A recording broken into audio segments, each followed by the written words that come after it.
মুসলমান ভাইরা রে আমার, আল্লাহর নবী হযরত ইদ্রিস আলাইহিস সালাম তার ইবাদত কক্ষে, ইবাদতখানায় আল্লাহর নামে মশগুল, জিকির করতেছেন। সুবহানাল্লাহ, আলহামদুলিল্লাহ, আল্লাহু আকবার, লা ইলাহা ইল্লাল্লাহ, জিকির করতেছেন। জিকির করা অবস্থায় কক্ষের মধ্যে বসে আছেন। এমন সময় একজন দরবেশ মেহমান হযরত ইদ্রিস আলাইহিস সালামের কাছে আসলেন। হযরত ইদ্রিস আলাইহিস সালাম ওই আল্লাহর বান্দাকে, তাকে মেহমান হিসেবে হযরত ইদ্রিস আলাইহিস সালাম তার ঘরে বসার জন্য অনুমতি দিলেন। ইদ্রিস আলাইহিস সালাম বললেন, বসেন, আপনি আমার মেহমান। বাড়িতে যখন কোনো আত্মীয় আসে সে কি হয়? মেহমান না? মেহমানকে আপ্যায়ন করা কি ফরজ? মেহমানকে আপ্যায়ন করা। হযরত ইদ্রিস আলাইহিস সালাম মেহমান হিসেবে তাকে ঘরের মধ্যে কক্ষে বসতে দিলেন। তিনি মেহমান ছিলেন না, তিনি ছিলেন আল্লাহর ফেরেশতা হযরত মালাকুল মউত হযরত আজরাইল আলাইহিস সালাম। আজরাইল আলাইহিস সালাম আসছেন ইদ্রিস আলাইহিস সালামের সাথে ভ্রাতৃত্ব স্থাপন করার জন্য, আর দুইটা পরীক্ষা করার জন্য। কয়টা পরীক্ষা? দুইটা পরীক্ষা করার জন্য যে আপনি আসলে কিরকম নবী দেখার দরকার আছে না নাই? প্রত্যেকটা নবীকে পরীক্ষা করছে, কথা ঠিক কিনা? ইদ্রিস আলাইহিস সালাম বুঝতে পারে নাই যে ইনি আজরাইল আলাইহিস সালাম। হযরত ইদ্রিস আলাইহিস সালামের অভ্যাস ছিলেন, তিনি অধিকাংশ দিন রোজা রাখতেন। সেদিনও রোজা ছিলেন। মাগরিবের সময় হয়ে গেছে। হযরত ইদ্রিস আলাইহিস সালাম খাবারের ব্যবস্থা করলেন, দুইটা প্লেটের ব্যবস্থা করলেন। ইদ্রিস আলাইহিস সালাম বলতেছেন, মাগরিবের সময় হয়ে যাবে, আমি রোজা আছি, আপনি আমার মেহমান, আপনিও আমার সাথে খাবেন। হযরত ইদ্রিস আলাইহিস সালাম খাবারের জন্য মাগরিবের সময় যখন হয়ে গেছে, মুয়াজ্জিন যখন আজান দেয়, ইদ্রিস আলাইহিস সালাম যখন ইফতার করতেছেন, ইদ্রিস আলাইহিস সালাম মেহমানকে বলতেছেন, ভাই আপনিও খান। সে কি খায়? কথা বলে না। সে কি খাবে? সে তো খায় না, মানুষের মতো খায়ও না, পানও করে না, সে খায়ও না, কিচ্ছু বলে না, চুপ করে বসে আছে। ইদ্রিস আলাইহিস সালাম বলতেছেন, ভাই আপনি খান।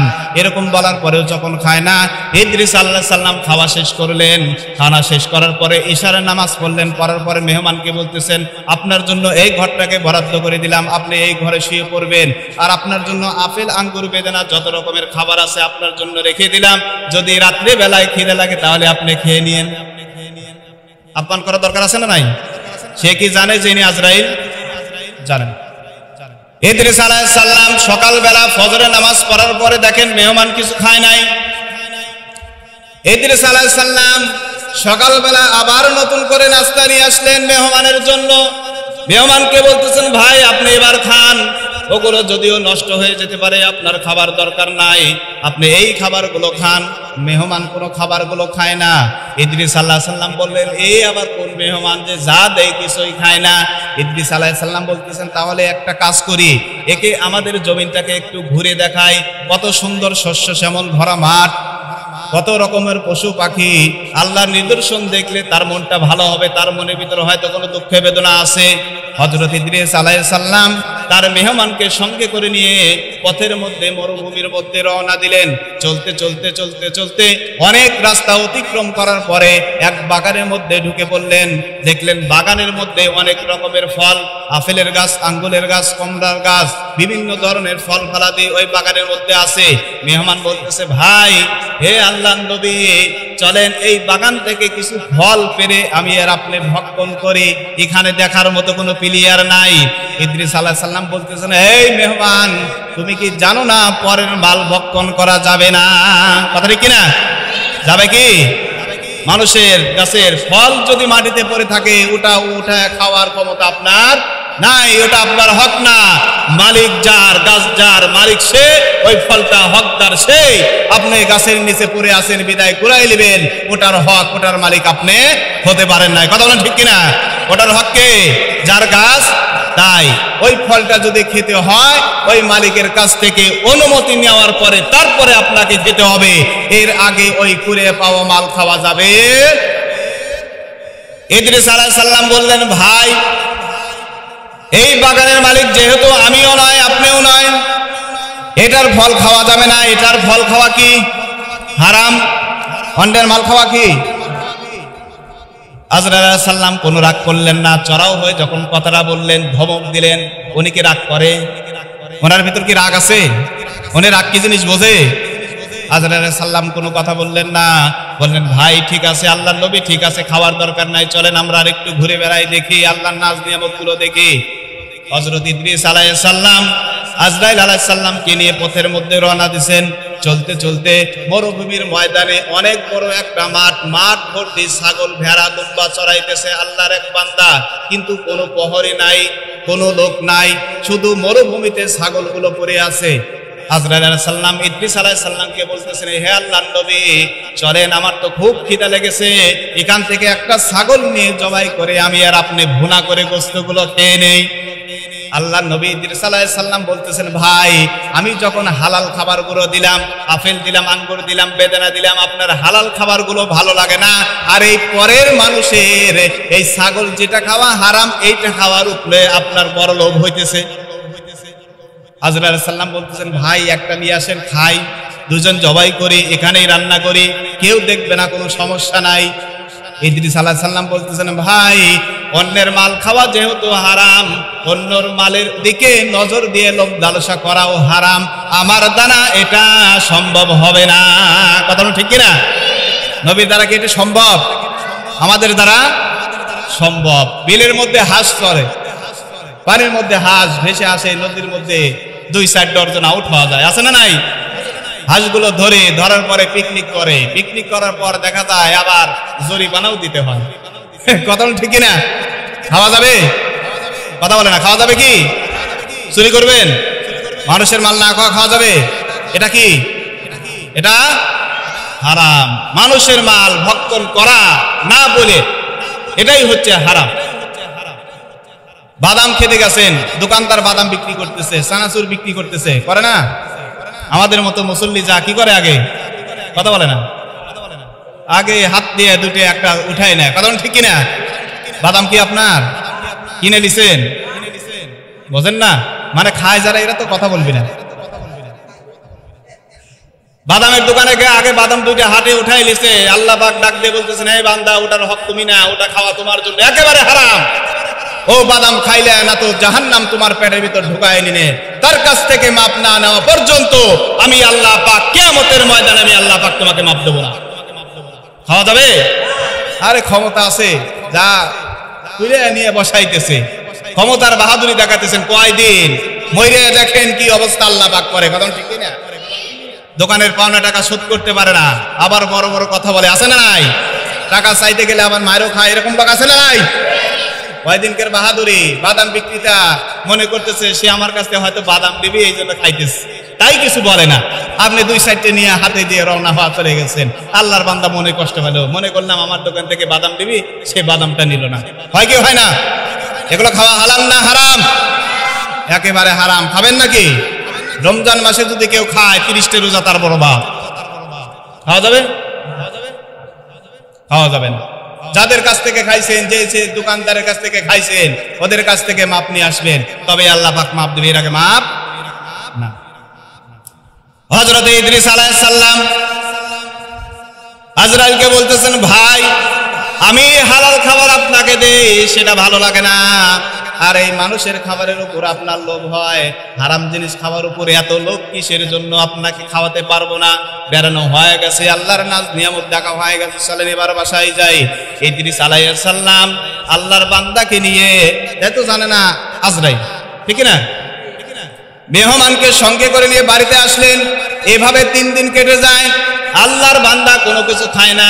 আজরাইল আলাইহিস সালাম পানি পান করে না, খায়ও না। ইদ্রিস আলাইহিস সালাম মনে মনে ভাবে, এ তো কোনো সাধারণ মানুষ নয়, এ কোনো মানুষ হতে পারে না। আল্লাহর নবী ইদ্রিস আলাইহিস সালাম ডাক দিয়ে বলতেছেন, আল্লাহর কসম লাগে আপনার পরিচয়টা দেন, আপনি আসলে কে? হযরতে আজরাইল আলাইহিস সালাম বলতেছেন, আল্লাহর নবী আমি কোনো সাধারণ মানুষ নয়, আমি হলাম আল্লাহর ফেরেশতা মালাকুল মউত হযরতে আজরাইল আলাইহিস সালাম। বলুন সুবহানাল্লাহ। ইদ্রিস আলাইহিস সালাম বললেন, আপনি আমার কাছে আসছেন, আপনি কি আমার জান কবজ করার জন্য আসছেন নাকি? আজরাইল আলাইহিস সালাম বলতেছেন, না, আপনার জান কবজ করার জন্য আসি নাই, আমি আসছি আপনার কাছে আপনার সাথে ভ্রাতৃত্ব স্থাপন করার জন্য। হযরত ইদ্রিস আলাইহিস সালাম আজরাইলকে বলতেছেন, ভাই আজরাইল, আপনি যেহেতু আমার সাথে ভ্রাতৃত্ব স্থাপন করার জন্য আসছেন, কোনো সমস্যা নাই, আপনার সাথে আমি ভ্রাতৃত্ব স্থাপন করতে পারি, একটা শর্ত আছে। আজরাইল আলাইহিস সালাম বলতেছেন, কি শর্ত আল্লাহর নবী আপনি আমাকে বলেন। আজরাইল আলাইহিস সালাম যখন এই কথা বললেন, হযরত ইদ্রিস আলাইহিস সালাম আজরাইলকে বলতেছেন, আজরাইল আল্লাহকে বলো, আল্লাহর কাছ থেকে অনুমতি নাও, আমি এক্ষুনি মৃত্যুবরণ করতে চাই। বলুন সুবহানাল্লাহ। আজরাইল আলাইহিস সালাম আল্লাহকে বললেন, আল্লাহ আপনার নবী ইদ্রিস আলাইহিস সালাম মৃত্যুর স্বাদ গ্রহণ করতে চায়, আপনি কি বলেন? আল্লাহ পাক আজরাইলকে অনুমতি দিলেন। হযরত আজরাইল আলাইহিস সালাম ইদ্রিস আলাইহিস সালামকে বললেন, আপনার এই স্বাদ গ্রহণ করার কারণটা কি? হযরত ইদ্রিস আলাইহিস সালাম আজরাইলকে বলতেছেন, মৃত্যুর স্বাদ কতটুকু, মৃত্যুর যন্ত্রণা কতটুকু, এটা যদি আমি বুঝতে পারি, আল্লাহর সাথে প্রেম ভালোবাসা মহব্বত আমার বেড়ে যাবে, আমি আল্লাহর প্রতি মনোযোগী আরো তত বেশি হব, ইবাদত বন্দেগীও আমি বাড়ায় দেব। বলুন সুবহানাল্লাহ। হযরত ইদ্রিস আলাইহিস সালামকে বললেন, ভাই আপনি শুয়ে পড়েন। আল্লাহর নবী ইদ্রিস আলাইহিস সালাম জমিনের উপর শুয়ে পড়লেন। আল্লাহর অর্ডারে আজরাইল আলাইহিস সালাম আস্তে আস্তে হযরত ইদ্রিস আলাইহিস সালামের রূহখানা যখন কবজ করলেন, কবজ করার পরে আল্লাহ পাক আজরাইলকে আবার বলতেছেন, আজরাইল রূহটা নবীর ভিতরে ঢুকায় দাও। হযরত ইদ্রিস আলাইহিস সালামের দেহের মধ্যে যখন রূহটাকে আবার ঢুকায় দিল, আল্লাহর নবী যখন জীবিত হলেন, জীবিত হওয়ার পরে আল্লাহর নবী আজরাইল আলাইহিস সালাম আল্লাহর নবীকে তুললেন, বললেন, হুজুর এই মৃত্যুর যন্ত্রণা আপনার কতটুকু, কেমন হয়েছে, কতটুকু কষ্ট পাইছেন? হযরতে ইদ্রিস আলাইহিস সালাম বলতেছেন, আজরাইল আমার রূহটা কবজ করার সময় একটা জীবন্ত পশুর চামড়া যদি তাকে খোসা হয়, টান দিয়ে দিয়ে যদি খোলা হয়, যতটুকু কষ্ট না হয় তার চাইতেও ৭০,০০০ গুণ কষ্ট বেশি আমার শরীরে হয়েছে। আজরাইল আলাইহিস সালাম বলতেছেন, হে আল্লাহর নবী ইদ্রিস আলাইহিস সালাম, আমি এ পর্যন্ত যত মানুষের জান কবজ করছি, আপনার মতো এত আহসানে, এত নরমালে কারো জান আমি কবজ করি নাই। ইদ্রিস আলাইহিস সালাম বলতেছেন, এত যদি সহজে যদি জান কবজ না করো, আমার যতটুকু কষ্ট হয়েছে না জানি অন্যান্য নবীর উম্মতের জান কানা রূহ খানা কবজ করতে কত কষ্ট হয়। আজরাইল আলাইহিস সালাম ইদ্রিস আলাইহিস সালামকে বলতেছেন, আল্লাহর নবী আমাকে মাফ করবেন, আমি বুঝতে পারি নাই আপনার এত কষ্ট হবে, শরীরে এত ব্যথা লাগবে, আমি আপনাকে কষ্ট দিতে চাই নাই। আল্লাহর নবী বলতেছেন, আজরাইল তুমি যেহেতু আমাকে কষ্ট দিতে চাও নাই, কষ্ট যেহেতু আমার হয়েছে, আমি আল্লাহর রাস্তায় আজরাইল তোমাকে মাফ করে দিলাম। বলুন সুবহানাল্লাহ। নবী আজরাইল বলতেছেন, আপনাকে যত আরামে, যত আস্তে যেভাবে জান কবজ করছি, কোন নবীর উম্মতে কোন নবীকে এত আরামের সাথে জান রূহ আমি কবজ করি নাই। ইদ্রিস আলাইহিস সালাম বলতেছেন, আজরাইল আমারই যদি এত কষ্ট হয়, জীবন্ত খাসির চামড়া খুলতে যতটুকু কষ্ট, তার চাইতেও যদি ৭০ গুণ কষ্ট আমার হয়, তাহলে মৃত্যুর যন্ত্রণা ভয়াবহ কত বেশি। কথা বলেন ঠিক কিনা? আজরাইল আলাইহিস সালাম বলতেছেন, ভাই এবার তো আপনার সাথে ভ্রাতৃত্ব করতে চাই, করতে পারি। ইদ্রিস আলাইহিস সালাম বলতেছেন, ভাই আর একটা শর্ত আছে, যদি এই শর্তটা পূরণ করতে পারো তাহলে আপনার সাথে ভ্রাতৃত্ব স্থাপন করব। আজরাইল আলাইহিস সালাম বললেন, হে আল্লাহর নবী বলেন আর একটা কি শর্ত আছে? হযরত ইদ্রিস আলাইহিস সালাম হযরত আজরাইল আলাইহিস সালামকে বলতেছেন, ভাই আমি তো কোনোদিন জাহান্নাম দেখি নাই, আপনি আল্লাহর কাছ থেকে অনুমতি নিয়ে আপনি আমাকে একটু জাহান্নাম খানা ঘোরায় দেখা দিয়ে আসেন। যদি জাহান্নাম খানা দেখি, যত ভয়াবহ হবে, কঠিন হবে, ওইগুলো দেখার পর আমার অন্তরে আল্লাহর মহব্বত বেশি বেড়ে যাবে। আমার উম্মতদেরকে বলবো আমি স্বচক্ষে জাহান্নাম দেখে আসছি, তারাও আল্লাহর দিকে ধাবিত হবে। ও আজরাইল আল্লাহর কাছ থেকে অনুমতি নিয়ে আমাকে জাহান্নাম খানা ঘোরানোর ব্যবস্থা করে দেন। আজরাইল আলাইহিস সালাম আল্লাহকে বললেন, আল্লাহ আপনার নবী জাহান্নাম দেখতে চায়, আপনি অনুমতি না দিলে তো আমি দেখাতে পারি না। আল্লাহ পাক আজরাইলকে বললেন, আজরাইল আমার নবী যেহেতু জাহান্নাম দেখতে চায়, যাও তাকে জাহান্নাম খানা একটু ঘোরায় নিয়ে আসো, বেড়া নিয়ে আসো। হযরত ইদ্রিস আলাইহিস সালাম আজরাইল যখন ইদ্রিস আলাইহিস সালামকে নিয়ে জাহান্নামে চলে গেলেন, সমস্ত জাহান্নাম দেখলেন, আগুনগুলো দেখলেন, সাপ বিচ্ছু সবকিছু দেখার পরে আজরাইল আলাইহিস সালাম আবার নবীকে নিয়ে যখন দুনিয়াতে আসলেন, আসার পরে আজরাইল আলাইহিস সালাম বলতেছেন, ও ইদ্রিস আলাইহিস সালাম আল্লাহর নবী এইবার তো আপনার সাথে ভ্রাতৃত্ব স্থাপন করতে পারে। হযরত ইদ্রিস আলাইহিস সালাম বললেন, ভাই আপনার সাথে ভ্রাতৃত্ব স্থাপন করতে পারি না, আর একটা শর্ত আছে, যদি আমার শেষ ইচ্ছা পূরণ করতে পারেন তাহলে আমি আপনার সাথে ভ্রাতৃত্ব স্থাপন করব। আজরাইল বলতেছেন একটা গেল, দুইটা গেল, আবার আর একটা, তারপরে না জানি আবার যাবে কিনা, না ভ্রাতৃত্ব স্থাপন করবে, বুঝতেছে না। আজরাইল আলাইহিস সালাম বললেন, ভাই ইদ্রিস, আল্লাহর নবী, তৃতীয় শর্তটা কি একটু বলেন। হযরত ইদ্রিস আলাইহিস সালাম বললেন, ভাই মৃত্যুর স্বাদ গ্রহণ করলাম, জাহান্নামটাও দেখলাম, কত ভয়াবহ অবস্থা, আল্লাহকে বলে আমাকে একটু জান্নাতটা ঘোরার ব্যবস্থা করে দেন। আজরাইল আলাইহিস সালাম বললেন, ভাই তাহলে আল্লাহর কাছ থেকে অনুমতি নিতে হবে। আমি আজরাইল আলাইহিস সালামও কোনোদিন জান্নাতের মধ্যে ঢুকি নাই, আর আপনাকে নিয়ে যাব, আমি আগে অনুমতি নিতে হবে কার কাছ থেকে? আল্লাহর কাছ থেকে।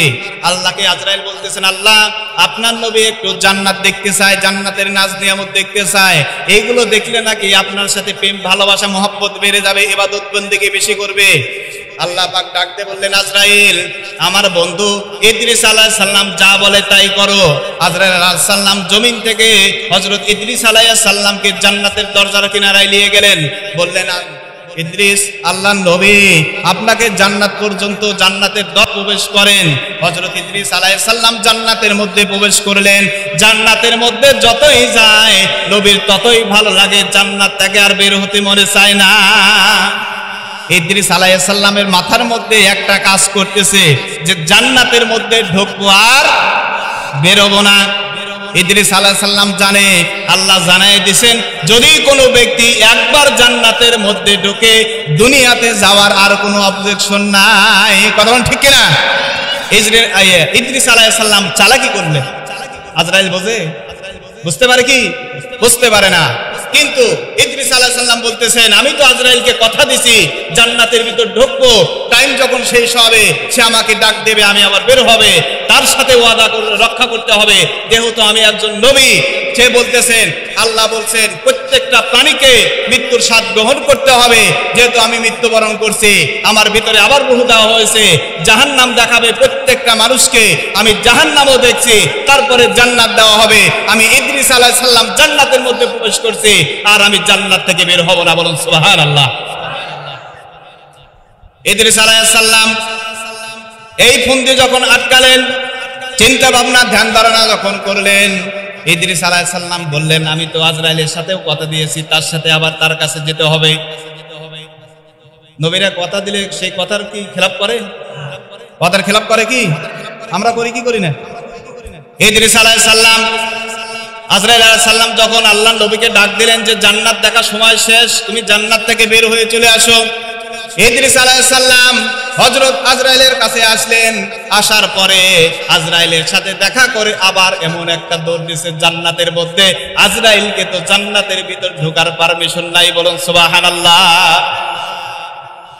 আজরাইল যখন ইদ্রিস আলাইহিস সালামকে ডাক দিলেন, আল্লাহর নবী আবার দৌড় দিলেন জান্নাতের মধ্যে। কারণ কি? বের হয়ে আসেন, টাইম তো শেষ, আবার জমিনে যেতে হবে, আমার অনেক কাজ বাকি আছে। ইদ্রিস আলাইহিস সালাম ডাক দিয়ে বললেন, আজরাইল আমি আর জান্নাত থেকে বের হব না, আমি তো জান্নাতের মধ্যে ঢুকছি, আপনার সাথে ওয়াদা ছিল জান্নাত দেখার পরে আবার আপনার কাছে আসতে হবে।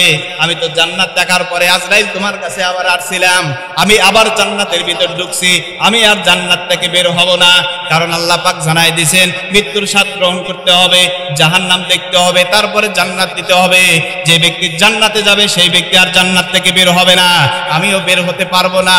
জান্নাতে ঢুকার পারমিশন যখন পাইছি, জান্নাতে যখন ঢুকছি, আমি আর কোনোদিন এই জান্নাত থেকে বের হব না। বলুন সুবহানাল্লাহ। আজরাইল আলাইহিস সালাম বলতেছেন, আল্লাহর নবী আমি তো বেকায়দায় পড়ে গেলাম, আমি আল্লাহকে কি বলবো নি, আমি তো আপনাকে সাথে করে নিয়ে আসলাম, আমি তো জান্নাতে ঢুকে আপনাকে তো বের করতে পারি না, কারণ জান্নাতে ঢোকার আজরাইলের অনুমতি নাই। সে যদি বাইরে যখন আসছিল ইচ্ছা করলে হাত দিয়ে ধরে দুনিয়াতে আনতে পারতেন, কিন্তু সে তো জানে না যে নবী আবার দৌড় মেরে জান্নাতের ভিতর ঢুকে। কারণ ঠিক কিনা? আজরাইল আলাইহিস সালাম আল্লাহকে ডাক দিয়ে বলেন, আল্লাহ আপনার নবী হযরত ইদ্রিস আলাইহিস সালাম জান্নাতের মধ্যে ঢুকছে, সে তো আর বের হতে চায় না, আর বাড়াবে না, বলতেছেন আমি আর বের হব না। আল্লাহ পাক আজরাইলকে বললেন, আজরাইল আমি ইদ্রিস আলাইহিস সালামকে দিয়ে এইভাবে জান্নাতের ভিতরে রাখবো। এই উল্লেখটা, এই ঘটনাটা আমি ইদ্রিস আলাইহিস সালামকে সৃষ্টি করার আগেই এটার পারমিশন করে রেখেছি। বলুন সুবহানাল্লাহ। আজরাইল বলতেছেন, আল্লাহ আপনার নবীর মাথার মধ্যে এত বুদ্ধি, এত জ্ঞান যে আমার কাছে এসে ওয়াদা রক্ষা করে আবার দৌড় মেরে জান্নাতে যাবে, আমি আজরাইল বুঝতে পারি নাই। আল্লাহ ডাক দিয়ে বললেন, আজরাইল ওখানে দাঁড়া থেকে আর তোমার কোনো লাভ নাই, তুমি তোমার কাজে চলে যাও। আজরাইল আলাইহিস সালাম তার কাজে নিয়োজিত হয়ে গেলেন, কাজ শুরু করে দিলেন। মুসলমান ভাইরা রে আমার, আল্লাহ পাক ডাক দিয়ে বলতেছেন, জান্নাত হযরত ইদ্রিস আলাইহিস সালাম পুরোটা দেখছেন, জান্নাতের মধ্যে আছেন। জাহান্নাম সবকিছু ইদ্রিস আলাইহিস সালাম দেখছেন, কতগুলো সাপ আছে, কতগুলো বিচ্ছু আছে, কত রকমের আযাব আল্লাহ পাক জাহান্নামের মধ্যে রেখে দিয়েছেন। হযরত ইদ্রিস আলাইহিস সালাম দেখার পরে আল্লাহ পাক বলতেছেন, সবচাইতে কঠিন জাহান্নামের শাস্তি হবে বেনামাজিদের। কাদের? কাদের? বেনামাজি কাদেরকে বলা হয়? যে ব্যক্তি নামাজ পড়ে না। কয় ওয়াক্ত? 5 ওয়াক্ত। যে ব্যক্তি 5 ওয়াক্ত নামাজ পড়ে না একেই বেনামাজি বলা হয়। কথা বলেন ঠিক কিনা? আল্লাহ পাক বলতেছেন, বেনামাজি যখন মারা যাবে, সর্বপ্রথম যখন তাকে কবরের মধ্যে রাখা হয়, তার জন্য দেহের খোরাকের জন্য আল্লাহ পাক 99টা সাপ কবরের মধ্যে নিযুক্ত করে রাখছেন। কয়টা সাপ? 99টা সাপ বেনামাজির জন্য কবরের মধ্যে রেখে দিয়েছেন। সকালবেলা বিড়াল ঘুম থেকে ওঠে আর আল্লাহকে ডাকতে বলে, আল্লাহ এই মালিকের খাই, মালিকের বাড়িতে ঘুমায়, দুধ দে ভাত আমাকে খাওয়ায়, আমি তার সাথে নেমো খারাম করতে পারি না। আল্লাহ সকালবেলা ঘুম থেকে যখন উঠবো, এই বেনামাজির বাচ্চার মুখটা যেন আমি বিড়াল না দেখি। সকালবেলা যখন ঘুম থেকে উঠবো, আমি যেন একটা মুসল্লি নামাজি ব্যক্তির মুখ দেখে যেন আমার ঘুমটা ভাঙে। বলুন সুবহানাল্লাহ। কুকুরও ডাক দিয়ে বলে, আল্লাহ যেই মালিকের খাই সেই মালিকের বাড়ি আমি পাহারা দেই, কোনো সমস্যা নাই, খেতে দিক আর না দিক তার পাহারা দেওয়ার দায়িত্ব আমি কুকুর নিয়েছি। কিন্তু শেষ রাত্রিবেলায় আমি যখন ঘুমায় যাব, সকালবেলা যখন আমি ঘুম থেকে উঠবো, এই টাটকা বেনামাজির মুখটা যেন সকালবেলা আমাকে দেখতে না হয়। আল্লাহ ডাক দিয়ে বললেন, হে দুনিয়ার মানুষ, তোমরা শুনে রাখো, তোমরা এমন খারাপ ব্যক্তি, এমন খারাপ মানুষ বেনামাজি যে তোমাকে কুকুরও ভালোবাসে না, বিড়ালও ভালোবাসে না, খবিশও ভালোবাসে না, কোনো কীট পতঙ্গ তোমাদেরকে ভালোবাসে না। সকালবেলা ঘুম থেকে ওঠার পর তোমাদেরকে দিয়ে যেন সকালটা শুরু না হয়, এই দোয়াটা কীট পতঙ্গ পশু পাখি আল্লাহর কাছে দোয়া করে। বলুন সুবহানাল্লাহ। দুনিয়ার ভিতর সবচাইতে উত্তম জাতি আশরাফুল মাখলুকাত হলো মানুষ। কথা বলেন ঠিক কিনা? আর সবচাইতে নিকৃষ্ট আশরাফুল মাখলুকাতের মধ্যে ওই সমস্ত ব্যক্তি যারা 5 ওয়াক্ত নামাজ পড়ে না। এদের মতো আহাম্মক কপাল পোড়া নাদান আল্লাহর জমিনে আর একটাও না। সকালবেলা একটা কুকুর যার কোনো দাম নাই, মূল্য নাই, কুকুরও একটা বেনামাজির মুখ দেখতে চায় না। কথা বলেন ঠিক কিনা? বড় বড় ফতোয়া মারেন, যারা নামাজ পড়ে তাদেরকে দেখলে আবার ভালো লাগে না। কথা বলেন ঠিক কিনা? নিজে নামাজ পড়ে না, আবার আরেকজন নামাজ পড়ে টিটকেলি করে। আছে না নাই? এরকম ব্যক্তি আছে না নাই?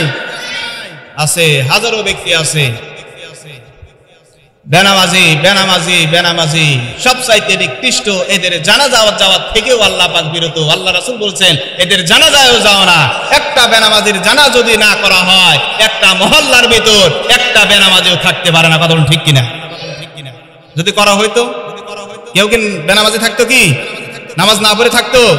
ওই জুম্মার নামাজে আমি আসার আগে মুক্তাদি বলতো, হুজুর চলে মসজিদে আগে ভাগে যায়। কথা বলুন ঠিক কিনা? আর এখন দাওয়াত দিয়ে মাইকিং করেও একটা মুসল্লি পাওয়া যায় না। কথা বলেন ঠিক না? এটা হচ্ছে বাধ্যতামূলক। আমার মতো আপনার মতো হাজারো হুজুর চিল্লা পাল্লা গলা ফাটায় কোনো লাভ নাই।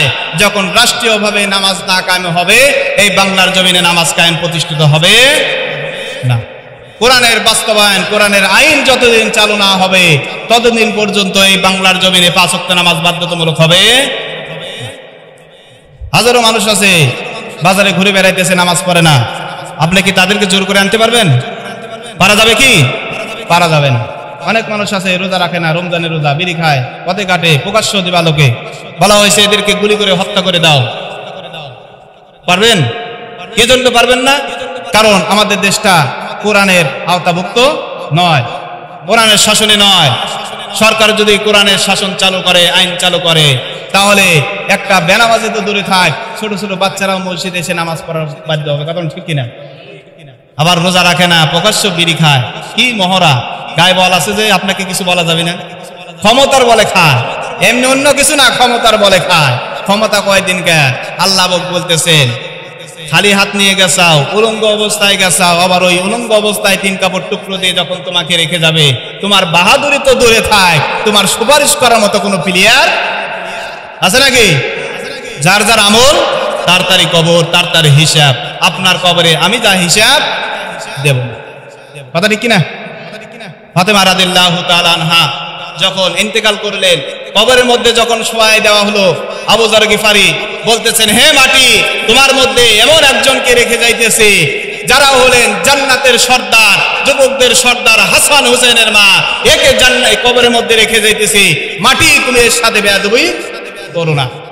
এমন একজনকে কবরের মধ্যে রেখে যাইতেছি যিনি হলেন জান্নাতের সমস্ত নারীদের সর্দার, জান্নাতের সার্টিফিকেট যার হাতে, এমন একজন মেয়েকে কবরের মধ্যে রেখে যাইতেছি, মাটি তুমি এর সাথে বেয়াদবি করো না। মাটি কোনো উত্তর দেয় না, স্তব্ধ বসে আছে, মাটির মধ্যে শোয়া দেওয়া হয়ে গেছে। আবু যর গিফারি বলতেছেন, হে মাটি, এই মাটির মধ্যে তোমার মধ্যে এমন একজনকে রেখে যাইতেছে যিনি শেষ জামানার নবী মুহাম্মদ রাসূলুল্লাহ সাল্লাল্লাহু আলাইহি ওয়াসাল্লাম, তার মেয়ে মা ফাতেমাকে কবরের মধ্যে রেখে যাইতেছি, মাটি তুমি এর সাথে খারাপ ব্যবহার করো না। মাটি থরথর করে কেঁপে উঠলেন, আওয়াজ দিলেন, হে আবু যর, কে মোহাম্মদ, কে হাসান, কে হোসাইন, কে ফাতেমা, কে আলী, কে আবু বকর, কাউকে আমি চিনি না। আমি চিনি একটাই, সেটা হচ্ছে আমল। যার আমল ভালো হবে সে আমার পেটের মধ্যে শান্তিতে থাকতে পারবে, যার আমল নাই তার অবস্থা হওয়া যাবে চূড়ান্ত। কথা বলুন ঠিক কিনা? আওয়ামী লীগ বিএনপি কে চেনে নাকি? জামাতে চেনে? লাঙ্গল কাউকে চেনে না, ঠিক কিনা? মাটি কি চেনে? আমল চেনে। যার আমল বেশি হবে কবরের ভিতর সে শান্তিতে থাকতে পারবে, যার আমল নাই তার অবস্থা হয়ে যাবে চূড়ান্ত। কথা বলুন ঠিক কিনা?